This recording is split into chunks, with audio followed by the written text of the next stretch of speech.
फळं आलेत आणि म्हणून त्याला बहरले म्हटलेले. ज्यावेळेस झाडाला पानं, फुलं आणि फळं येतात त्यावेळेस ते झाड बहरले असं म्हणतात. तर मग काय पाठाचं नाव? वडेश बहरला. बघा, चिंचपूर नावाचे गाव होते. गावाचं नाव काय होतं प्रीती? चिंचपूर. गावाजवळ ओढा होता. गावाजवळ काय होता? ओढा. आता हे आपल्या शाळेच्या समोर काय आहे रे? नदी, मांजरा नदी. नदी मोठी असते आणि नदीपेक्षा जे लहान असतं त्याला ओढा म्हणायचं. नदीपेक्षा लहान असतो तो ओढा आणि ओढ्यापेक्षा मोठी असते ती नदी. नदीपेक्षा मोठी असते ती महानदी, मोठी नदी म्हणायचं. ही आपली आहे ती नदी आहे फक्त. मग त्या चिंचपूर गावाजवळ काय होता? ओढा होता. काय होता? ओढा. तिथे एक झाड होते. झाड म्हणजे काय? झाडाला दुसरा समानार्थी शब्द सांगा बरं, माहिती का? झाड म्हणजे वृक्ष किंवा तरू. झाड म्हणजे काय? वृक्ष किंवा तरू. झाडाचे नाव होते वडेश. काय होते झाडाचे नाव? वडेश. वडेश उंच उंच वाढला होता. कसा वाढला होता वडेश? उंच उंच वाढला होता. जणू काही आभाळाला भिडला होता. आभाळ भिडला होता म्हणजे आपल्याला असं वडेश कसा वाढला? उंच उंच. आपल्याला वाटत होतं की तो जणू काही आभाळाला चिकटलाय, भिडलाय. इतका उंच वडेश वाढलेला होता. आजूबाजूला खूप पसरला होता. बघा, तुम्ही वडाचं झाड पाहिलं का कधी? तुमच्या गावामध्ये वडाचं झाड आहे. आपल्या शाळेत पण वडाचं झाड लावले आपण, आहे की नाही? वटपौर्णिमे दिवशी वडाचं झाड लावले. ते सुद्धा मोठं झाल्यावर काय होणार आहे? खूप उंच होणार आहे आणि असं आजूबाजूला पसरणार आहे. वडाचं झाड असं मोठं आजूबाजूला पसरत असतं वडाचं झाड. आणि मग फांदीवर पानेच पाने होती. वडाचं झाड मोठं होतं, उंच उंच वाढला होता वडेश आणि आजूबाजूला सुद्धा पसरलेला होता. आणि वडाच्या फांदीवर काय होते रे? पानेच पाने होती. पाने हिरवीगार होती. पाने कशी होती वडाची? हिरवीगार होती. झाडागार थंडगार सावलीत बसायला फारच मजा यायची. आणि मग कोणालाही वडाच्या झाडाखाली सावलीमध्ये बसायला आवडतं. कारण वडाची सावली कशी असते? थंडगार असते. कशी होती वडाची सावली? कशी असते रे? थंडगार. झाडाखाली थंडगार सावलीत बसायला फारच मजा यायची. आणि मग झाड म्हटलं की काय येणार त्या ठिकाणी? पक्षी येणार. झाड म्हटलं की पक्षी येणार, आहे की नाही? आणि मग बघा, वडाचं झाड तर आधीच मोठं होतं खूप. उंच उंच वाढलेलं, आजूबाजूला पसरलेलं होतं. आणि मग झाडावर चिमणी, कावळा, खारुताई, मैना, राघू यायचे. कोण कोण यायचे झाडावर बसायला? चिमणी, कावळा, खारुताई आणि मैना, राघू यायचे. कशासाठी यायचे? झाडावर बसायला यायचे.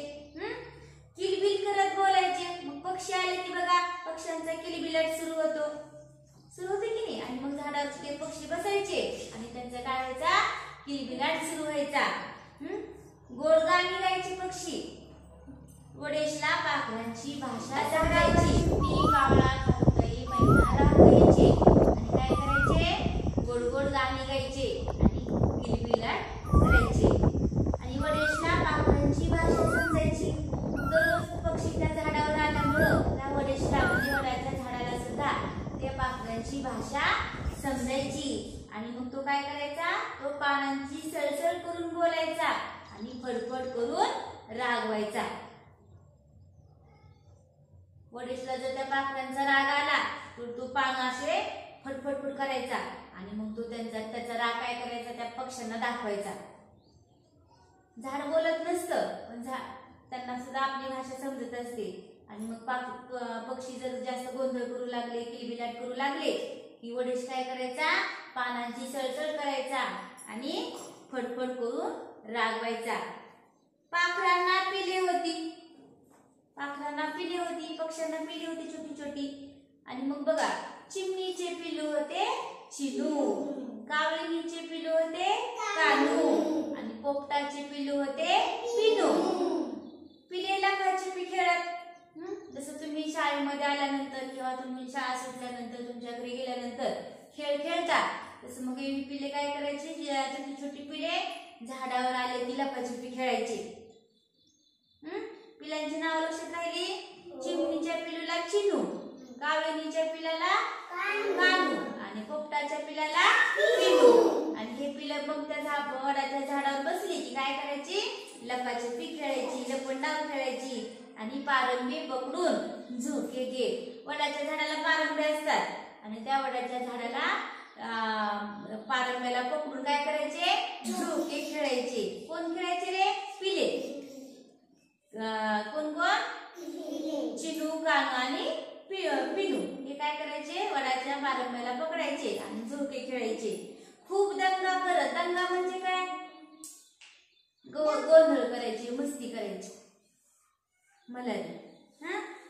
आणि दुपारी वडेची झोप मोडायची. मग दुपारी वडेश झोपलेला असायचा, शांत बसायचा. वडेश काय करायचा, दुपारी शांत राहायचा.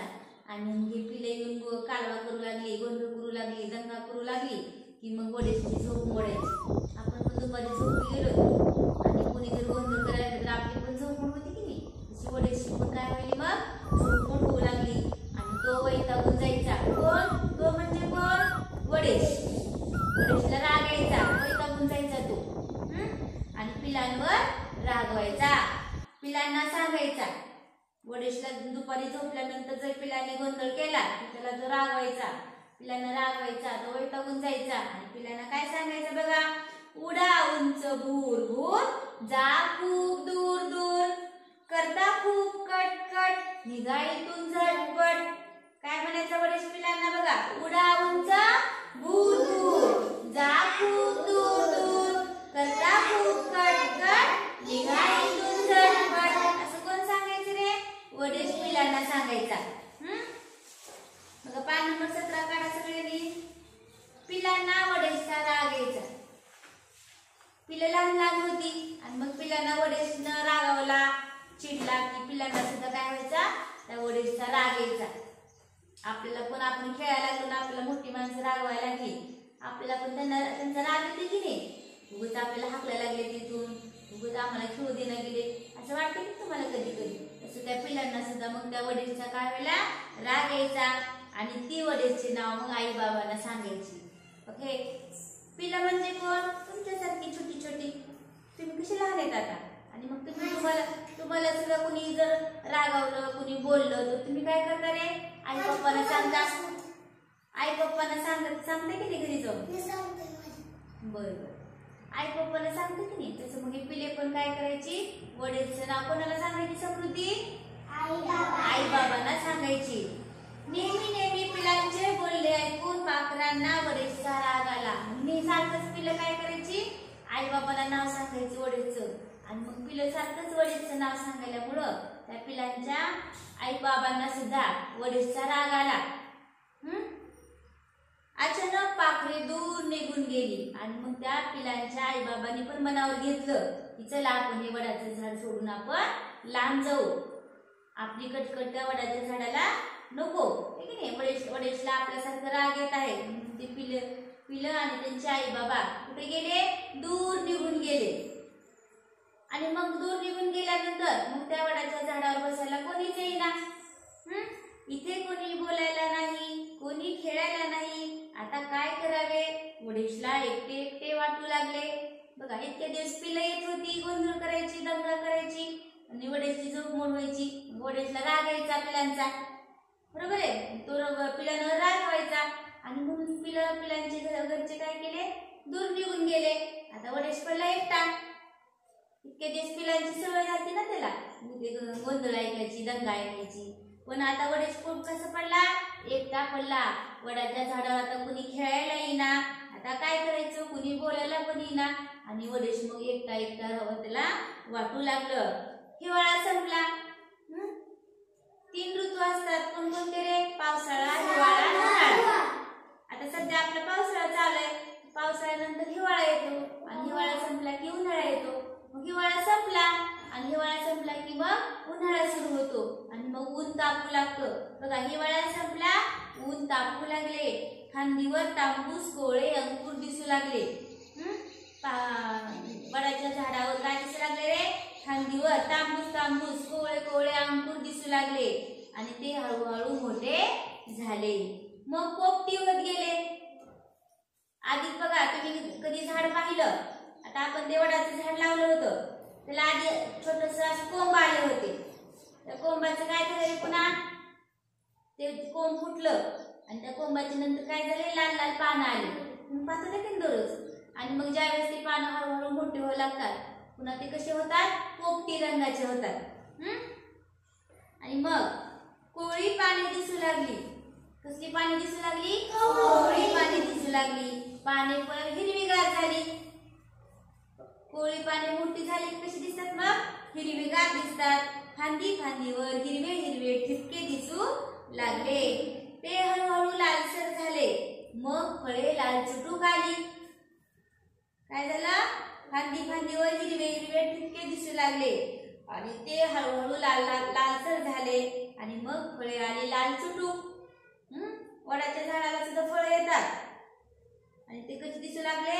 लालचुटूक. जाता येता पाखरांना फळे दिसू लागली. मग पाखरे काय होऊ लागली? तिथून जाता त्यांना त्या वडाच्या झाडावरची फळे दिसू लागली. ती शीळ घालून वडेशला हाका मारू लागली. कोण शीळ घालून हाका मारू लागले रे? पक्षी. कारण का? त्या पक्ष्यांना आता फळं दिसू लागली, फळं खाऊ वाटू लागली. आणि म्हणून त्यांना वाटायचं की वडेशला आम्हाला बोलवावं. पण वडेश त्यांच्यावर रागावला होता म्हणून ती दूर निघून गेली होती. मग तिथून चालल्यानंतर त्यांना काय वाटायचं?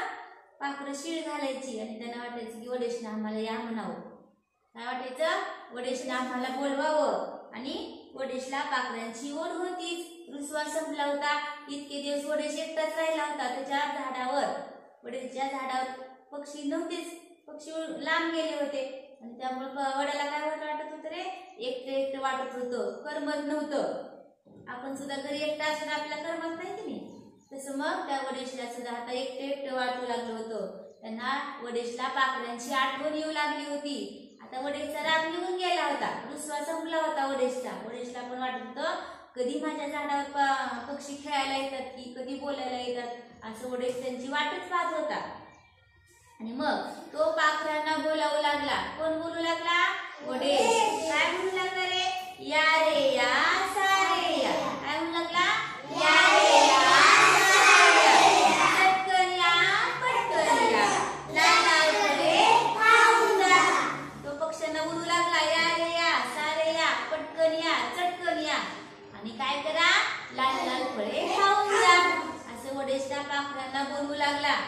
आणि पाखरे सुद्धा बोलू लागली. बघा पाखरं तर वाटच पाहिली होती कधी आम्हाला वडेश बोलवतो म्हणून, है की नाही? आणि पाखरे पण म्हणू लागली. येतो येतो पटकन येतो. हसत नाचत चटकन येतो. गाणी गात गात येतो. लाल लाल फळे खातो. पाखरांना पण वडेशची वाट पाहत होती की नाही? आणि मग पाखरं सुद्धा म्हणू लागली. आम्ही येतो, चटकन येतो, पटकन येतो, गाणी गात येतो आणि लाल लाल फळे खातो. असं कोण म्हणू लागली? पाखरे म्हणू लागली. बघा पाखरे वडेश जवळ आली. नवी घरटी बांधली. पाखरांनी बघा पहिली घरटी मोडून गेली.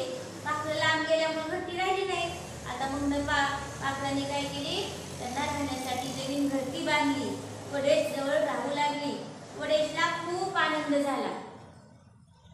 वडेश आता नाराज झाला होता की नाही? म्हणजे नाराज म्हणजे त्याला करमत नव्हतं. वडेशच्या पाखरांची सवय लागल्यामुळं, पाखरं लांब गेल्यामुळं वडेशला काय होत होतं? करमत नव्हतं. आणि मग आता पाखरे जवळ आली आणि वडेश जवळ राहू लागली. वडेशला खूप आनंद झाला. कशामुळे आनंद झाला रे? पाखरे परत वडेशच्या झाडावर आली. कशामुळे आनंद झाला वडेशला? पाखरे वडेशच्या झाडावर परत आली. त्यांनी घरटी बांधली म्हणून वडेशला आनंद झाला. वडेशला खूप आनंद झाला आणि मोठी झालेली पिले पाहून वडेश भरून आला. आता पिलं मोठी झाली होती थोडी, पहिल्यापेक्षा मोठी झाली होती आणि ती मोठी झालेली पिले पाहून वडेशला आणखीन आनंद झाला. खूप आनंद झाला.